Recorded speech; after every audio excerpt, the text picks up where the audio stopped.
माझं 580 शुगर होतं मला.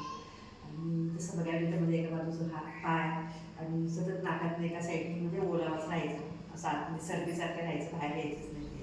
आणि हात कसे दुखायचे. मी त्यावेळेस माझं शुगर एकदम नॉर्मल झालं. थायरॉईड होतं मला, थायरॉईडमध्ये गेलं.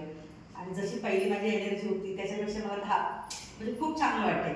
तर ह्या वयामध्ये जर तुम्हाला 50 माणसं किंवा नाही किंवा 25 माणसं जेवण करायचं म्हटलं तरी पण मी एकटी करू शकते.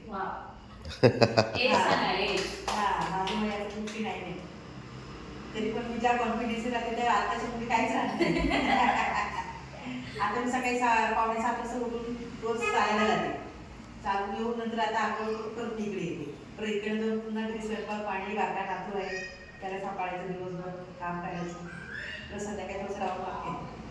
मग माझ्याकडे भरपूर एनर्जी आहे त्या मानाने माझ्या एजच्यानुसार. माझ्या याच्या बायका ज्या आहेत त्या आता परत टाकलेल्या आहेत. पण इकडे आल्यापासून माझं भरपूर सगळं गेलं. दुखणं इकडे सगळं दुखणं कमी झालं आणि एकदम फ्रेश वाटतं मला इकडे चांगलं.